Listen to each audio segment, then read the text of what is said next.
Komisi Pemilihan Umum DKI Jakarta menerima laporan penerimaan sumbangan dana kampanye atau LPSDK dari ketiga pasangan calon dalam Pilgub DKI.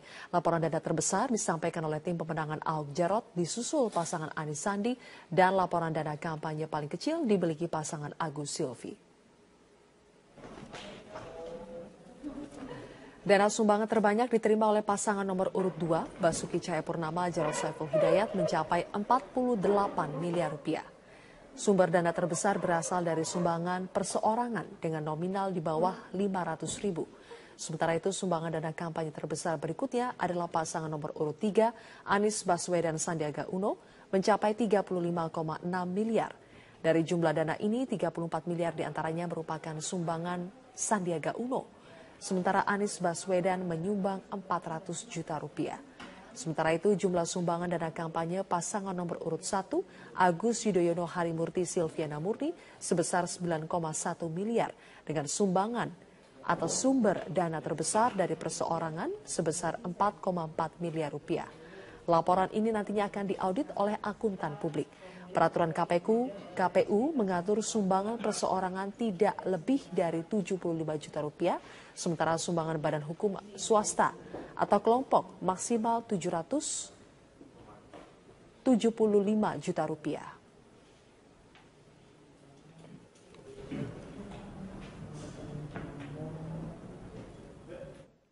Pemirsa, pasangan Cagup-Cawagup nomor urut 2 Ahok Jarot mengklaim telah mengumpulkan sedikitnya 50 miliar rupiah dana kampanye yang berasal dari donasi masyarakat.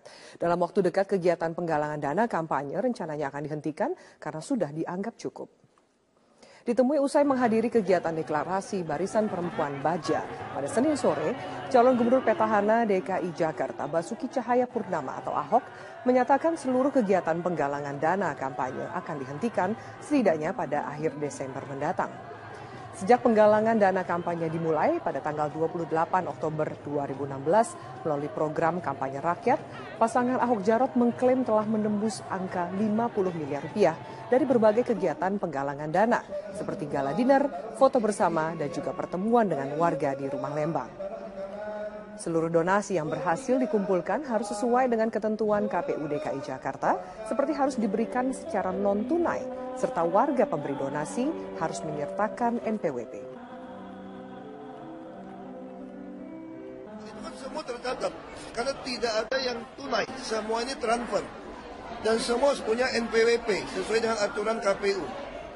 Jadi kita pun udah mulai mau nyetop, mungkin 2 kali lagi gala dinner, mereka minta saya udah stop. Karena saya perkirakan udah melebihi nanti. Pemirsa, Presiden Joko Widodo mendapatkan gelar Raja Haring Hatungku Tungket Langit dari Dewan Adat Daerah Kalimantan Tengah hari ini. Gelar tersebut artinya raja yang arif dan bijaksana. Pemberian gelar tersebut berlangsung saat peringatan puncak Hari Kesetiakawanan Sosial Nasional HKSN di Palangkaraya. Jokowi mengenakan pakaian adat suku Dayak, busana dari kulit kayu dan memakai bulu burung di bagian kepala. Jokowi mengucapkan terima kasih atas gelar adat yang diberikan kepada dirinya. Pada kesempatan itu, Jokowi meminta aparat daerah memberikan pelayanan sebaik-baiknya bagi masyarakat. Jokowi mewanti-wanti aparat jangan berani menarik pungli dari masyarakat karena saat ini sudah ada tim sabar pungli. Ingatkan lagi bahwa jangan sampai ada yang minta pungutannya pungli untuk urusan sertifikat.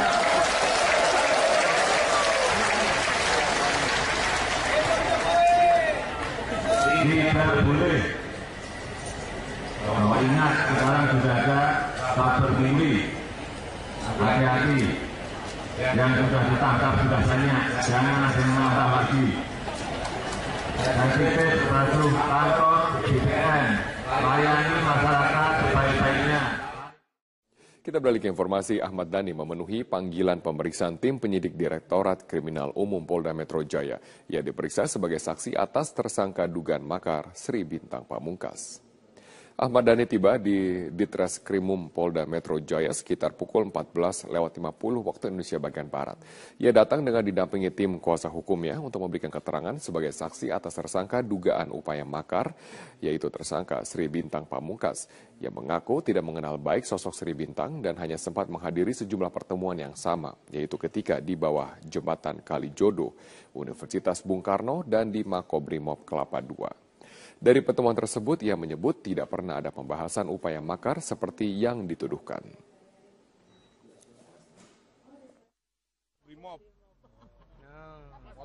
Di sela kegiatan puncak Hari Kesetiakawanan Sosial Nasional atau HKSN, Presiden Jokowi mengunjungi pusat perbelanjaan Hypermart di Palangkaraya, Kalimantan Tengah. Kedatangan Jokowi sontak disambut meriah para pengunjung. Setelah sebelumnya melakukan kegiatan di Kabupaten Pulang Pisau bersama para menteri dan pejabat di Provinsi Kalimantan Tengah, sudah jadi kebiasaan Presiden kerap belusukan ke tempat-tempat tertentu, seperti misalnya di Palangkaraya. Kali ini Presiden kembali belusukan ke pusat perbelanjaan Hypermart. Kontan kedatangan Joko Widodo ini membuat warga yang sedang berkunjung ke pusat perbelanjaan menjadi gaduh. Kedatangan Presiden membuat pengunjung terkejut karena selama ini tidak pernah ada Presiden yang jalan-jalan malam di pusat keramaian.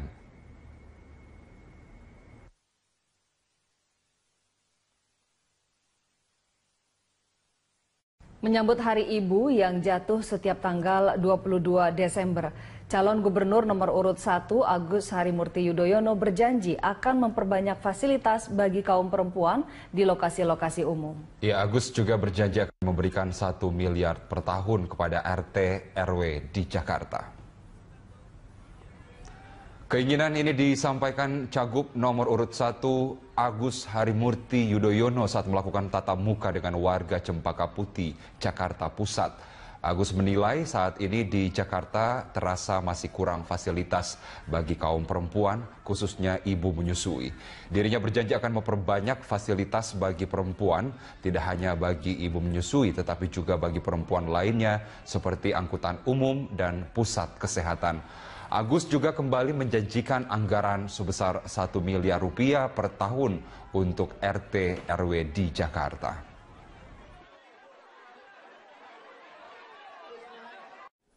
Hari ini berbagai kegiatan calon kepala daerah DKI Jakarta terus berlangsung. Kandidat nomor urut 1 Agus Harimurti Yudhoyono melakukan belusukan ke kawasan padat penduduk, sementara kandidat nomor 2 dan nomor 3 mendapatkan dukungan dari sejumlah komunitas. Kandidat calon gubernur DKI Jakarta nomor urut 1 Agus Harimurti Yudhoyono terus berupaya untuk mendapatkan simpati masyarakat Jakarta dengan cara bertegur sapa dan mendengarkan langsung keluhan dari warga. Kawasan padat penduduk yang berada di Jalan Cempaka Putih, Jakarta Pusat menjadi salah satu tempat Agus untuk mengawali kampanyenya pada hari ini. Selain bertegur sapa, Agus juga menerima sejumlah keluhan dari warga yang berharap agar Gubernur Jakarta nanti dapat memperbaiki ekonomi masyarakat, khususnya rakyat kecil.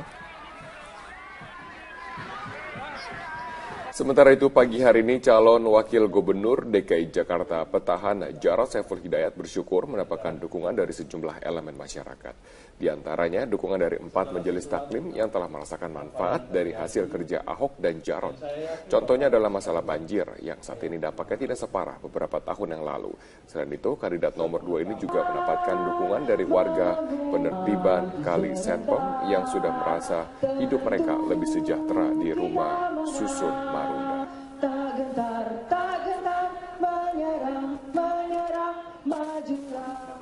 Sejumlah dukungan juga diperoleh kandidat nomor urut 3 Anies Baswedan dan Sandiaga Uno melalui media sosial. Melalui Rumah Juang, siapa saja bisa bergabung sebagai relawan Rumah Juang dengan mendaftar melalui media sosial seperti Facebook. Menurut Sandi, penggalangan relawan lewat media sosial dirasa cukup efektif untuk mengumpulkan suara dalam Pilkada DKI Jakarta 15 Februari mendatang. Sementara itu pasangan nomor urut 3 Anies Baswedan bertemu dengan tim relawan Anies Sandi dalam kampanyenya pada hari ini di Rumah Kemenangan Borobudur Menteng, Jakarta Pusat. Anies berharap dapat memenangkan pilkada dengan 1 putaran melalui program pendidikan gratis hingga perguruan tinggi. Calon gubernur pasangan nomor urut 3, Anies Baswedan, kembali bertemu tim relawan dari berbagai wilayah DKI Jakarta dan Kepulauan Seribu di rumah tim kemenangan Anies Sandi di Jalan Borobudur, Menteng, Jakarta Pusat. Anies berharap pertemuan dengan para tim relawan dapat lebih menguatkan dan mempertahankan lumbung suara warga yang menjadi basis tim Anies Sandi di berbagai titik wilayah di DKI Jakarta dan Kepulauan Seribu. Hari ini kepolisian daerah Metro Jaya memanggil Buniani untuk dimintai keterangan sebagai saksi atas tersangka dugaan makar pada 2 Desember yang lalu. Buniani diperiksa di Direktorat Reserse Kriminal Umum Polda Metro Jaya sejak pagi tadi. Informasi selengkapnya akan disampaikan Livia Ramadanti langsung dari Polda Metro Jaya. Livia, apa kapasitas Buniani dalam pemanggilan kali ini? Ya, Sumi, hari ini Buniani memenuhi panggilan dari Direktorat Reserse Kriminal Umum Polda Metro Jaya sebagai saksi atas tersangka dugaan makar Sri Bintang Pamungkas. Ia tadi datang ke Direktorat Reserse Kriminal Umum Polda Metro Jaya sekitar pukul 10 waktu Indonesia Barat dan ia didampingi langsung oleh kuasa hukumnya Aldwin Rahardian. Tadi sebelum memasuki ruang penyidikan, Buniani sempat menjelaskan bahwa pemanggilannya kali ini adalah untuk memberikan keterangan karena memang ia dianggap telah melakukan pertemuan dengan Sri Bintang Pamungkas maupun juga sejumlah aktivis yang saat ini telah ditetapkan oleh Polda Metro Jaya sebagai tersangka dugaan makar pada 2 Desember 2016 lalu. Namun ia menolak apabila dianggap mengenal dekat dari Sri Bintang Pamungkas karena pertemuan antara Sri Bintang Pamungkas dengan dirinya ini hanya terjadi pada tanggal 20 November 2016, tepatnya di Universitas Bung Karno. Pada saat itu pertemuan adalah undangan dari Rahmawati Soekarno Putri.